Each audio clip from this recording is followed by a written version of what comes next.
तो चुनाव लड़ने के पीछे कारण क्या है सर? सबसे पहले चुनाव लड़ने का कारण है कि किसानों का धान अधिक से अधिक उनके खेत से बिक जाए और ज़्यादा से ज़्यादा किसान लोग पैक्स में धान दे सके और उनका जो सरकारी रेट है वो सही मुनाफा उन तक पहुंच सके। जी, जिस तरह से आपने कहा कि किसानों को उनका हक अधिकार मिले, अभी तक क्या हो रहा है, किस तरह से काम हो रहा है पैक्स में? पैक्स में धान किसान उपजाते हैं लेकिन उनका सही मूल्य नहीं मिल पाता है। लक्ष्य की कमी होने के कारण उनका सही धान उपज कर नहीं बिक पाता है। यानी कि किसान 200 क्विंटल धान उपजाता है तो पैक्स में मात्र 50 से 60 क्विंटल ही लक्ष्य कम होने के कारण बिकता है। इसलिए हम लोग चाहें कि सरकार ज़्यादा से ज़्यादा लक्ष्य दे पैक्स को और उनका धान उपज का पूरा धान उनका सरकार पैक्स में दे और उनसे उसका लाभ उठाए। आपका उद्देश्य क्या है, क्या कुछ करना चाहते हैं पैक्स अध्यक्ष बन के?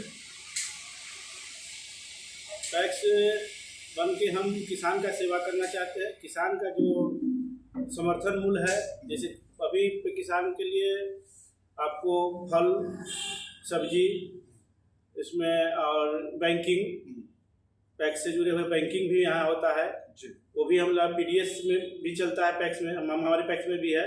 तो फ्री का राशन इन लोग को मिलता है, ज़्यादा से ज़्यादा तो लाभ दिला सकूँ। बैंकिंग सेवा है उसको भी बैंकिंग करवा सकूँ।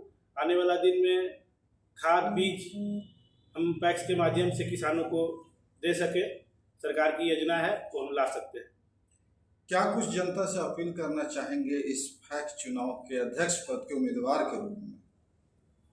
पैक्स के उम्मीदवार के लिए हम जनता से अपील करना चाहिए, मुझे पूर्व में भी आप मौका दिए हैं, इस बार भी मौका दें कि आपका हक की लड़ाई लड़ें हम और मेरा हाथ मजबूत कीजिए और आपके किसान के हकों के लिए हम हर तरह का बात सरकार तक पहुंचाने के लिए और उनको मदद और उनका मूल्य देने के लिए मैं उन्हें प्रतिबद्ध हूँ। आपका चुनाव चिन्ह क्या है और किस तरह जनता से वोट के लिए अपील करेंगे? मेरा चुनाव चिन्ह है फूल छाप और मैं कहूँगा कि भारी से भारी मतों तक हमारे जैतीपुर पैक्स में मुझे बहुमत देकर जीत सुनिश्चित करें ताकि उनको हम सेवा कर सकें और उनके जो किसान अपना खेत के उपज पैक्सों में बेच सके, मंडी भी तक उनका फल सब्जी जा सके, मैं ये प्रयास मेरा रहेगा। एक छोटा सा परिचय दे दीजिए अपना। मैं सुरेंद्र प्रसाद गुप्ता, जैतीपुर पैक्स पूर्व पैक्स अध्यक्ष, वर्तमान में पैक्स प्रत्याशी हूँ और पूर्व में यहाँ हम कोऑपरेटिव बैंक का भी डायरेक्टर रहे हैं। मेरा यही परिचय है।